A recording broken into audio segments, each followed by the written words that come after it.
بالكاميرا زي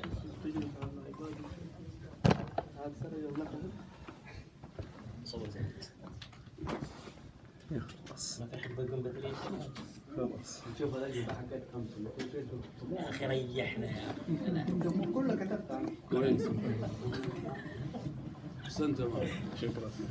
ما قصرت يا ابو. امسح امسح. حيكون طيب معاك كويس. حبيبي. ممتاز والله. خلاص. So, give me my time. I've been patient for a The long time is time. right now. Okay. Attention, please. قاعد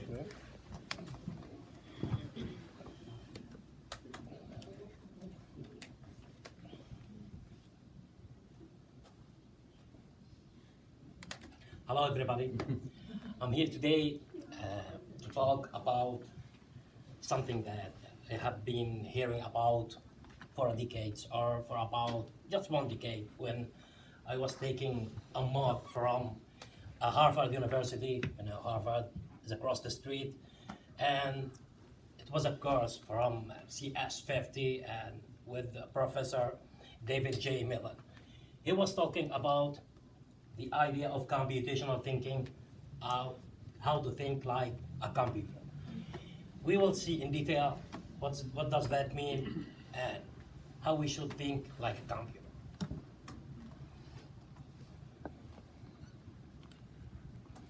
This is my capstone project title, Infusing Computational Thinking in Saudi Arabia Teaching through Makerspace Challenges, Activities, and Practices.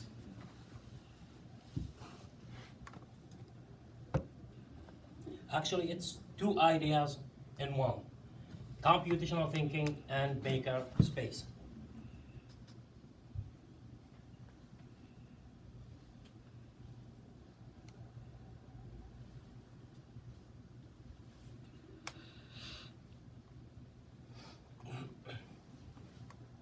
Description of my problem and our education exactly.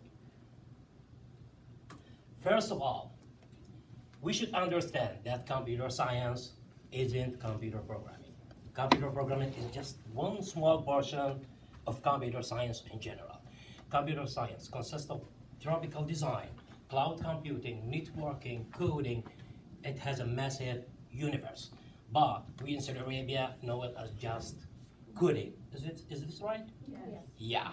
And we are teaching our students just complex coding that they memorize and try to come and write it down on a paper without knowing anything about the goal of this project and how it designed, how people wrote this code, because it's not their code. They are not involved in making this code. Am I right? Yes. The majority of you is a computer science, and they know that. First thing, there is no relationship between the curriculum and the codes that we are teaching. We see that here in the United States, there is a strong bond between the curriculums and computer science, because computer science at its best is a tool for other subjects and curriculums. Third thing, we rely on rote learning. We just let the students memorize facts and memorize codes and come and write it down again. And we forgot that students these days are less fact memorizers, and they love to engage. They love to work in a community, like online communities, and on group or teamworks, on classes. The fourth thing, we only do individual projects. Is this right? We only rely on the individual projects. We let students do just single project without a teamwork. And computer scientists work together to design every program that we use now. Every single program or application that we use right now is designed by so many scientists at the same time, because they are breaking it into set of problems, and every one of them take that problem and try to find the best solution for this portion of the problem, and they accumulate this problem to produce the best application for us. Fifth, we should CS computer science should be highly engaging because it's a teamwork science to find the best problem, as I said. Those are the majority. We have so many problems, but we don't have time to talk about all of those problems.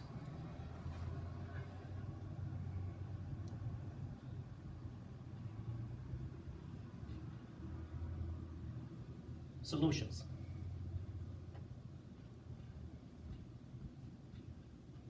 First of all, computational thinking.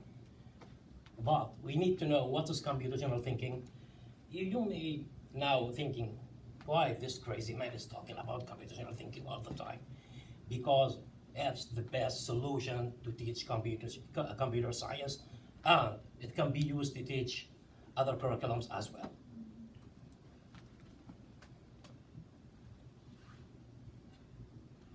Computational thinking.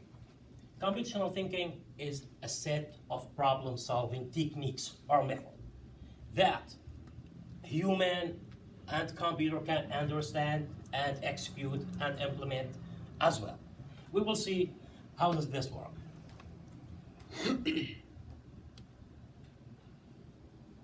Those are the 4 key components of computational thinking: decomposition, algorithm design, pattern recognition, abstraction.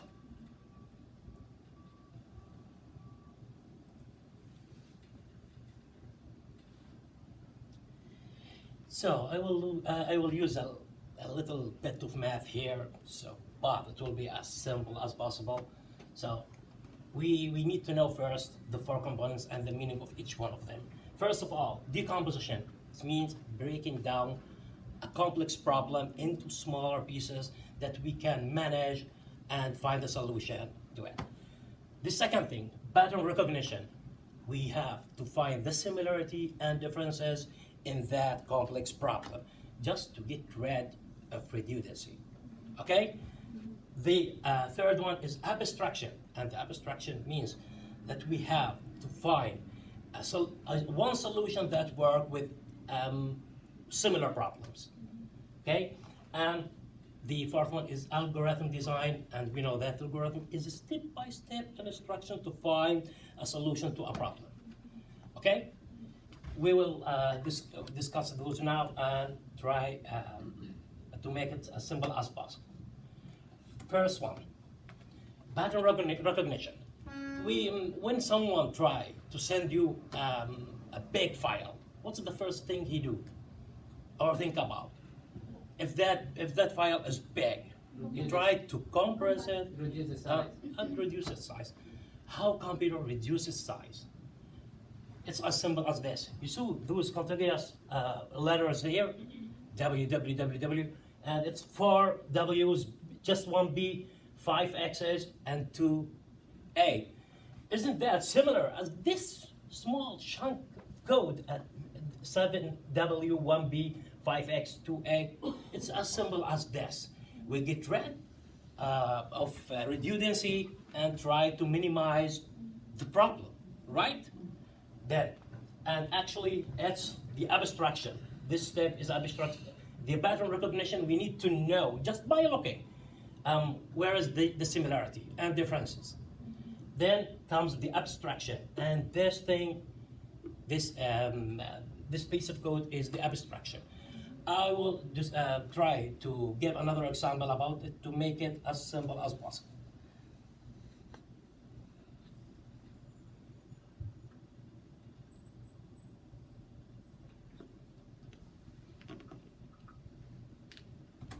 Find the area of a cube. We all know that if we have just if we only know the surface, just one face of a cube, then it's subtle, right? We just have to multiply it by the 6 faces of the cube. and it's solved. It's as simple as this.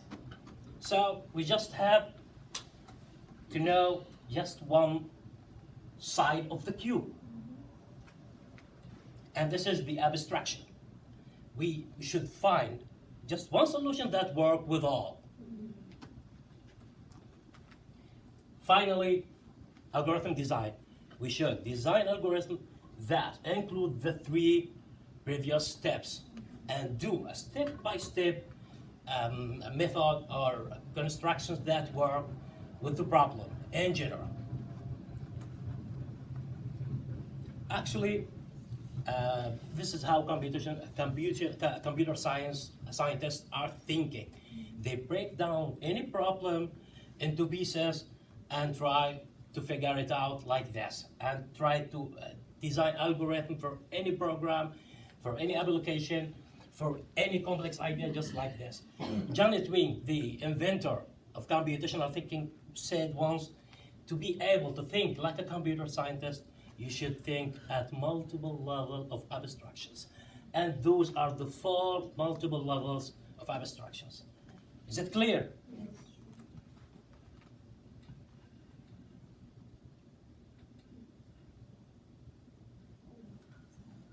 Now, what is the makerspace? This is my second answer to the problem. It's as simple as this.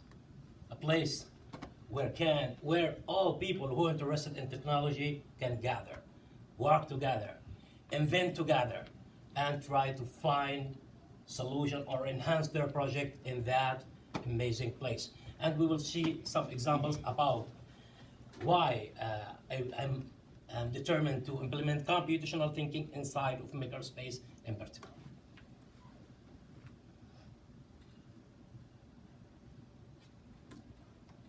Makerspace consists of 2 components, computational thinking and design engineering. Yesterday, Beth was asking Salah, when he was talking about design engineering, about the cardboard challenges. Design engineering concentrate on projects, on handmade projects, like plastic constructions, wooden constructions, and cardboard constructions, where the teacher or the curriculum and enrichment support provide cardboards and let students imagine, create, and invent projects with those simple materials. Okay, and when I was working at College Cornell School, I saw amazing students. Even one of them built a tower-like potential exactly, but I didn't have the chance to implement or to add any video about that because it will take much time about that. So some of them made jewelries and even sell it, and I saw that at Brookline High School. Yeah. You know how, please, we don't have time. Please ask him to give me some time. We will have to go to an electronic solution. Okay. This is a racing car that concentrates on the idea of computational thinking called robots. Students implement a certain code called knowledge base inside of this car to draw shapes or even characters, or even cartoon characters. It's a smart car that the students use computational thinking to implement codes, and those are the codes that they are using to implement, to draw anything with this car. And this is from the College Cornell School as well.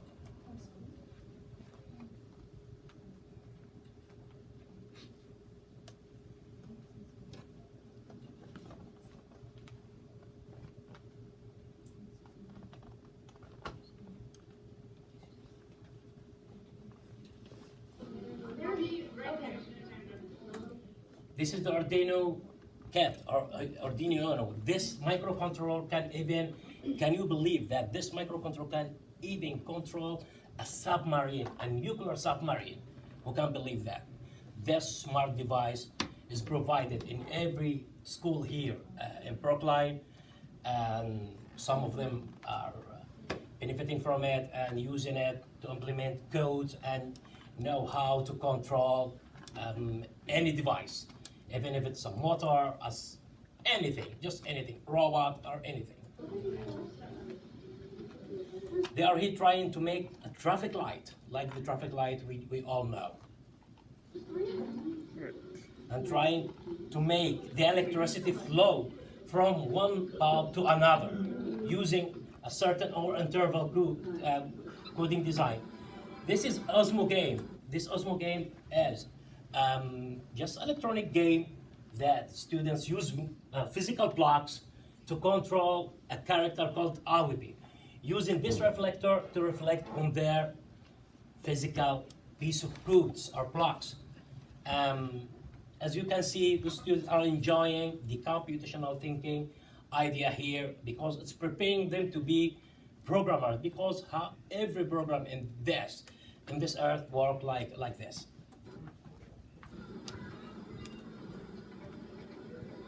It's similar like Scratch, right? Really? Conclusion. Okay. I won!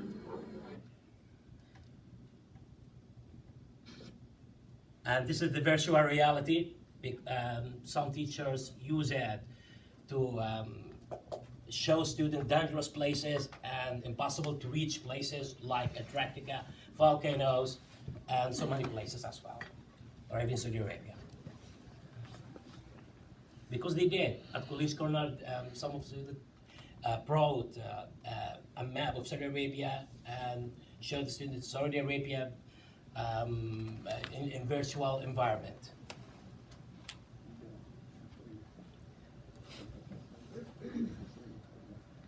So this is Janet Wing, a university, a data scientist from Columbia University. She's the inventor of computational thinking idea. So I'll be as fast as possible because Steve isn't giving me so much time. Although that I wanted to negotiate some problems with all of you. It's all about logic. Maher was talking about mathematical thinking and integrating technology with math. Fawz, for example, was talking about studio thinking, and she's going to talk about that in a moment. Some people was talking about creative thinking. It's all the same. The concepts are different, but the goal is the same: to design a step-by-step construction or instructions to get the best solution there is. Okay, we have to finish. Really? Okay. Hope you enjoy it, guys. Interesting, man. Good job. I suspect you detected his enthusiasm for the topic, but the computational thinking did not include time. You have to put that forward on your project. Okay. Comments, questions, ideas, things you want to add? I have a question. Sure.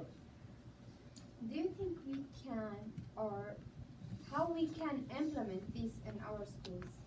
And how much it's gonna cost us? Okay. This is the greatest question ever. Although it's the first question. We need to use Afnan idea, yeah, to accumulate the materials or the necessary materials just at the beginning Yeah. to design or to construct a maker place.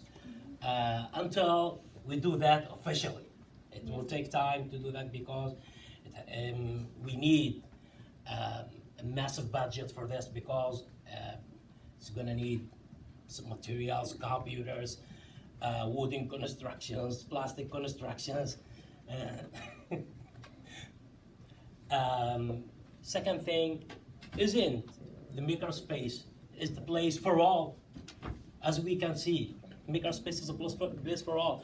We can use this place to do even any project that you talked about before. Iman was talking about what's the name of your project? Computer assessment, based assessment. She can use this place to do whatever she needs. So I believe it's clear right now, right? Do you have any questions, Susan? Do you have any questions? Any other comments or questions? Okay, what we'll do is reserve the room tomorrow, and then Knife could come here. I won't. You can come later. Thank you, Nick. One last thing to say before I wrap this up. You all noticed that I designed this video according to computational thinking idea.